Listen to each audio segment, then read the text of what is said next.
다 같이 이사야서 40장 6절의 말씀 같이 합독해 보도록 하겠습니다. 말하는 자의 소리여 이르되 외치라. 대답하되 내가 무엇이라 외치리까 하니 이르되 모든 육체는 풀이요 그의 모든 아름다운 들의 꽃과 같으니. 아멘.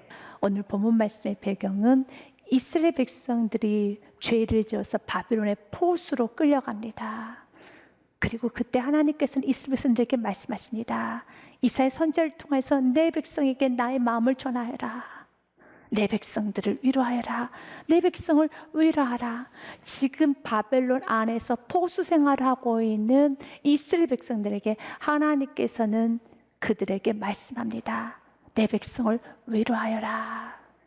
맞습니다. 위로받아야 됩니다. 그들은 출구가 보이지 않는 바벨론 생활하고 있습니다. 낙심됩니다. 절망합니다. 무섭습니다. 두렵습니다. 바벨론의 포로의 생활이 언제 끝날 것인가 기약이 없습니다.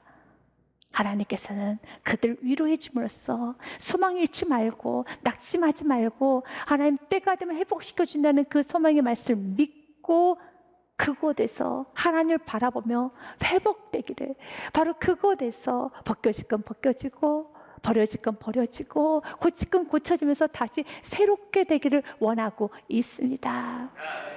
하나님은 이스라엘 백성들을 버리지 않았습니다. 맞습니다. 동일하게 우리가 죄를 지으면은 하나님께서 이스라엘 백성들을 바빌론 포로에 내어주셨던 것처럼 우리가 죄를 짓게 되면 하나님께서도 못된 습관 또한 못된 행동을 고치기 위해서 때로는 내어주실 때가 있습니다. 처음부터 내어주지는 않습니다.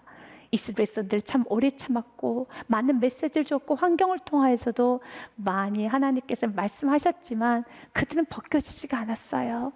그들은 죄를 청산하지 않았습니다. 그래서 하나님께서는 바빌론에 그들을 내어주셨어요. 이사야서 1장 말씀에 보면 그들이 지었던 죄에 관한 말씀이 있습니다. 너희가 내 앞에 보이러 오니 이것을 누가 너희에게 요구하였느냐? 내 마당만 밟을 뿐이니라. 그들은 예배를 드리기 위해서 예루살렘 성전을 나아갔지만 마당만 밟고 돌아왔습니다. 예배가 삶으로 연결되지 않았다는 뜻이지요. 13절 말씀에 보니 헛된 짐을 다시 가져오지 말라. 분향은 내가 가증히 여기는 바요. 월삭과 안식일과 대로 모이는 것도 그러하니 성회와 아울러 악을 행하는 것을 내가 견디지 못하겠노라. 예배는 드리지만 예배가 삶이 되지 못하고 예배와 삶이 분리되어 살아가는 그 악을 나는 더 이상 견디지 못하겠다라고 말씀합니다. 그러면서 14절 말씀에 내 마음이 너희의 월삭과 정한 절기를 싫어하나니 그것이 내게 무거운 짐이라. 내가 지게 곤비하였느니라. 하나님께서는 이스라엘 백성이 드리는 그 예배가 너무 무겁게 느껴진다는 겁니다. 예배를 통해서 자기 자신이 부서지고 삶 속에서 예배자의 삶을 살아야 되는데 예배는 드리지만 그리고 예배에 대한 횟수는 자랑하고 예배 연수는 자랑하고 있지만 그의 삶에선 여전히 피가 가득하다는 겁니다. 15절 말씀에 보니 너희가 손을 펼 때 내가 눈을 너희에게서 가리고 너희가 많이 기도할지라도 내가 듣지 아니하리니 이는 너희 손에 피가 가득함이라.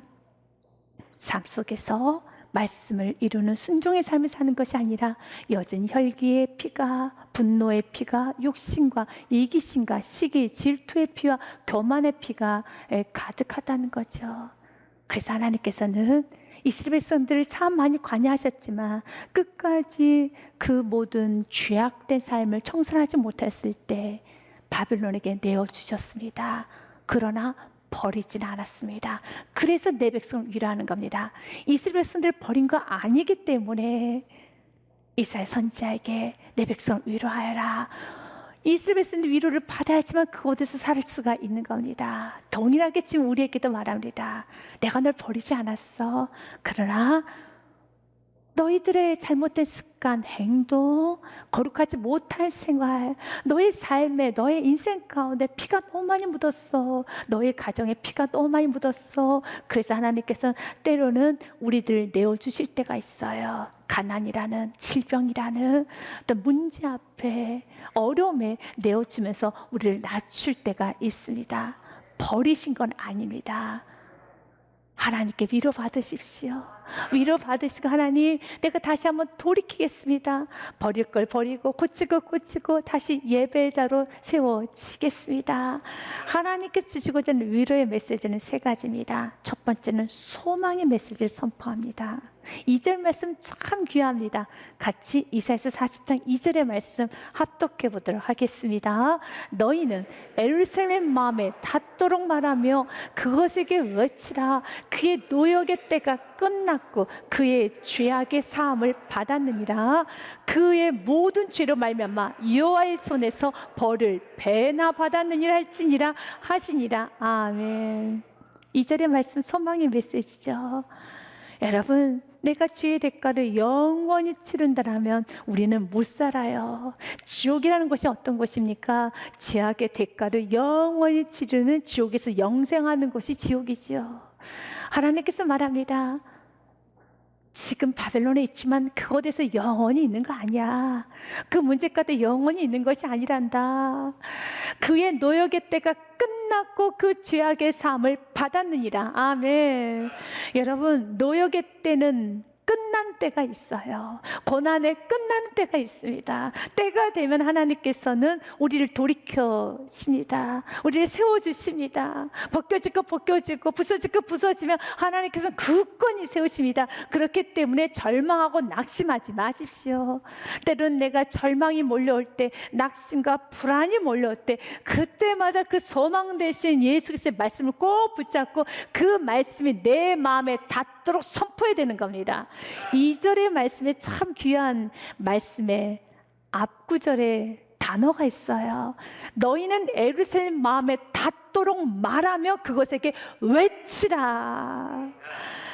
이스라엘 백성들이 바벨론 포수 생활을 할 때, 맞아, 다시 예루살렘을 귀환할 수 있어, 하나님 약속하셨지 라는 믿음을 살아왔습니다. 그런데 어느 순간 또 무너져서 앞이 보이지 않고 영원히 여기서 내 인생이 끝날 것 같고, 내 인생뿐만 아니라 나의 자녀도, 자녀의 자녀들도 이곳에서 살 것만 같은데, 그때마다 마음에 닿도록 말해야 되는 겁니다. 그 말씀이 나의 마음에 닿도록 선포해야 되는 것입니다. 어떤 말씀요? 에레미야서 29장 말씀에 성경 우리에게 분명히 말하고 있습니다. 이스라엘 백성들에게 전했던 그 메시지는 지금 우리가 들어야 될 메시지인 것입니다. 노역의 때가 끝났다라는 겁니다. 영원하지 않다라는 것입니다. 그래서 그 과정에 벗겨지면 됩니다. 그 노역의 때, 그 고난의 때 내가 죽는 것은 절대 아닙니다. 무너지지도 않습니다. 깨지지도 않습니다. 찢어지지도 않습니다. 언제는 더 회복이 됨을 믿으시길 바라겠습니다.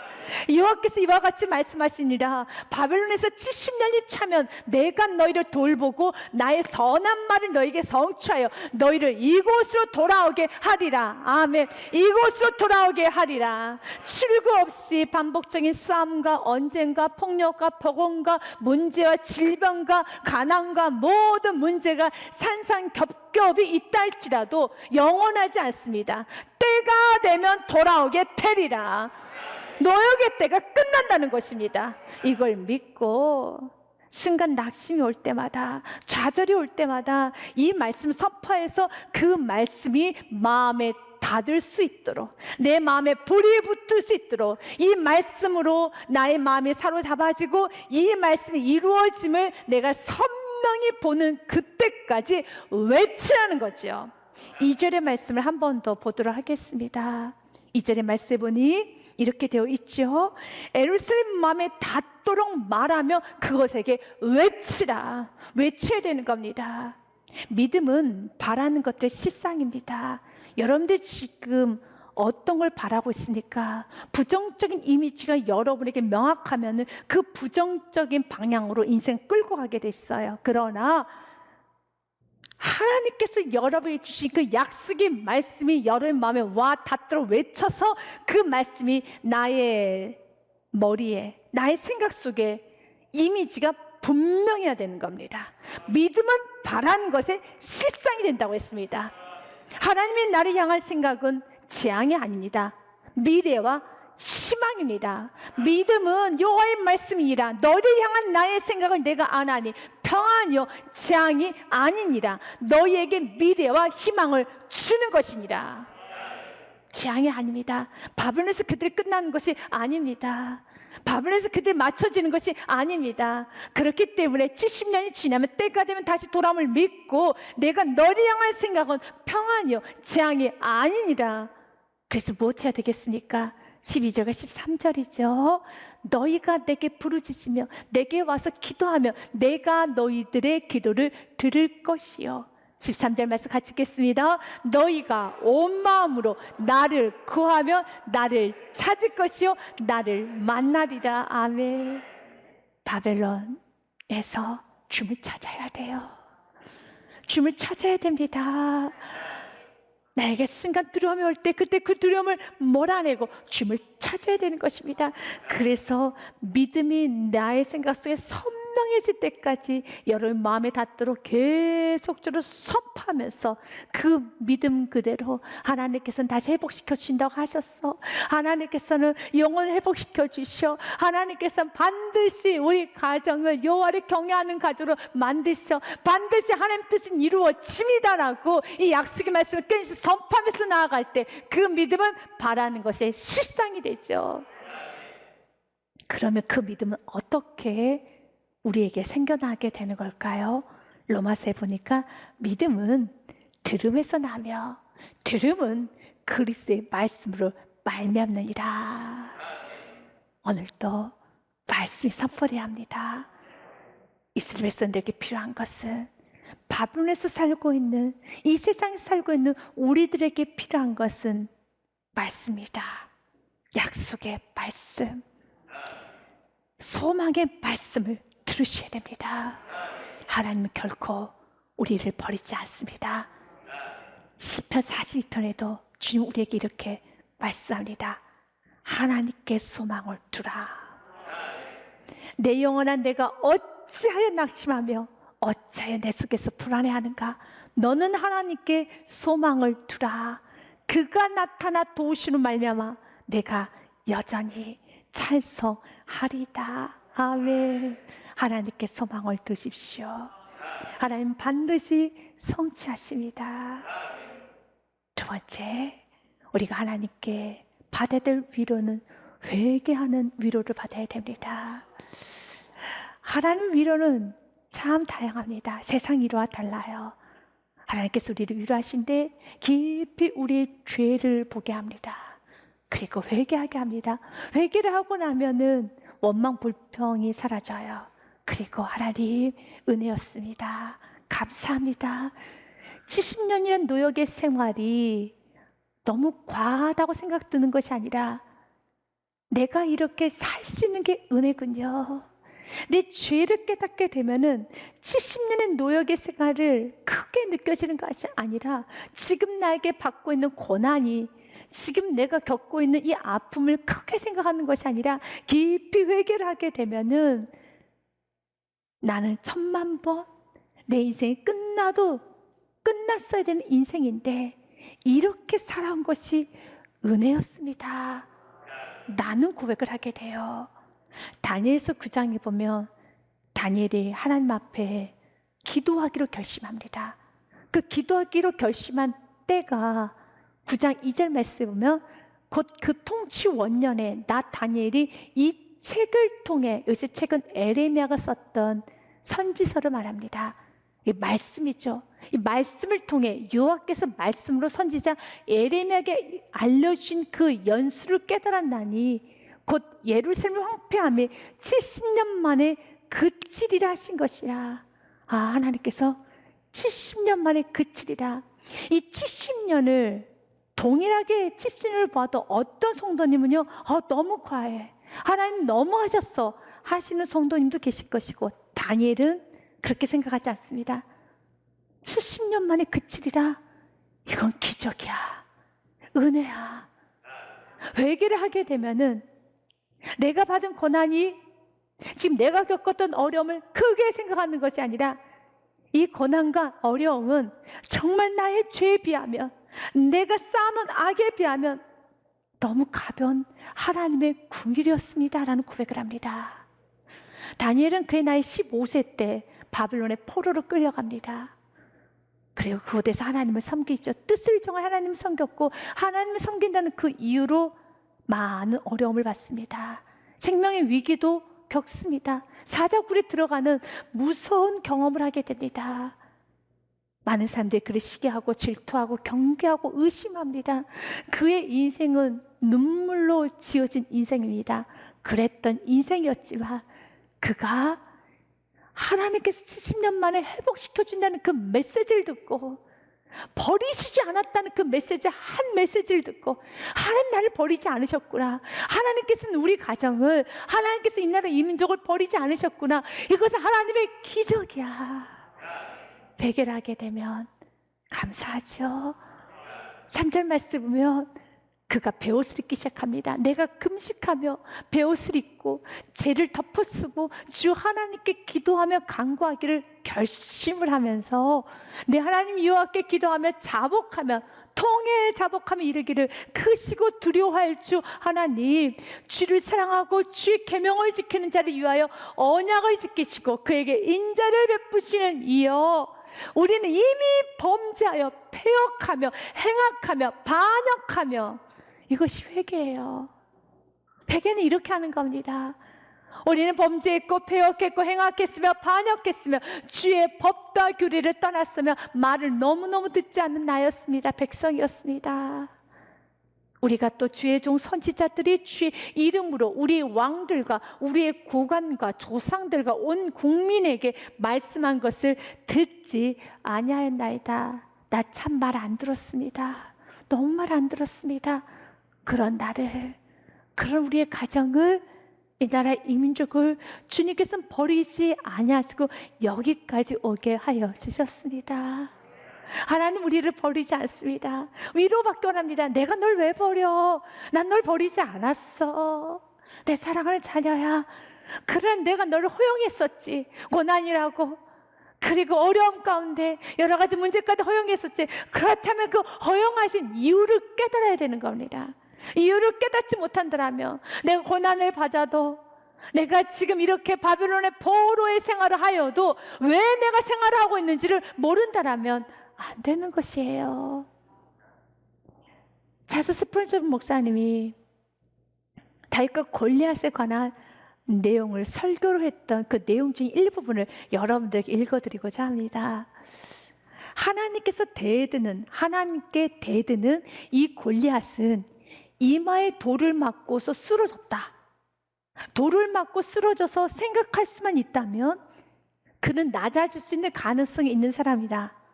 그러나 날마다 일하고 먹고 놀며 즐기는 것 외에는 아무 생각하지도 않는 사람들은 골리앗보다 더 못한 마귀의 전유물이 되어 살아가는 사람들이다. 의미가 있습니다. 우리 안에 수많은 골리앗들이 있습니다. 하나님을 대적하는 골리앗. 그래서 하나님께서는 잔열한 돌을 사용해서 우리를 넘어뜨려요. 그리고 생각 좀 해봐라. 가난이란 돌로 우리를 넘어뜨리고, 질병이란 돌로, 관계라는 돌로, 문제라는 돌로 우리를 넘어뜨립니다. 그리고 생각 좀 해봐라. 깊이 생각하고 나서, 회개하고 나서 우리는 겸손하게 무릎 꿇고 하나님 앞에 예배자가 됩니다. 하나님 잘못 살았습니다. 하나님 용서해 주세요. 그러면 되는 겁니다. 그런데 골리앗보다 더 못한 인생들이 있다는 것입니다. 하나님께서는 돌을 던져서 넘어뜨렸는데 깨닫지를 못하는 거예요. 그 이유는 일하고 먹고 놀고 즐기느니라 생각을 하지 않는다는 겁니다.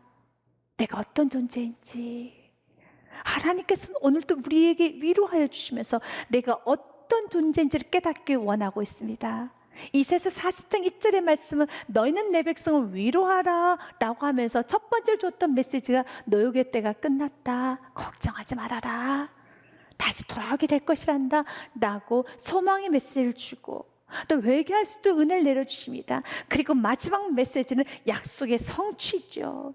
하나님 말씀만이 영원함을 믿고 이제는 풀과 같은 육체를, 들꽃과 같은 세상을 의지하고 바로 그 세상 앞에서 무릎 꿇는 인생이 아니라, 벌벌 떠는 인생이 아니라 이제 하나님 말씀을 꼭 붙잡고 살아가는 인생이 되기를 원하고 있습니다.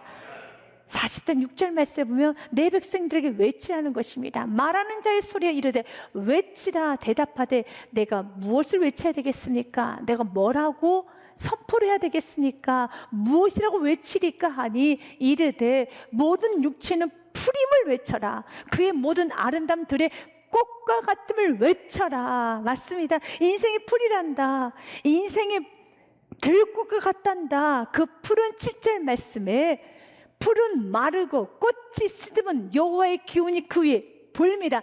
이 백성은 실로 풀이로다. 하루 만에 사라지는 그 풀이라는 것입니다.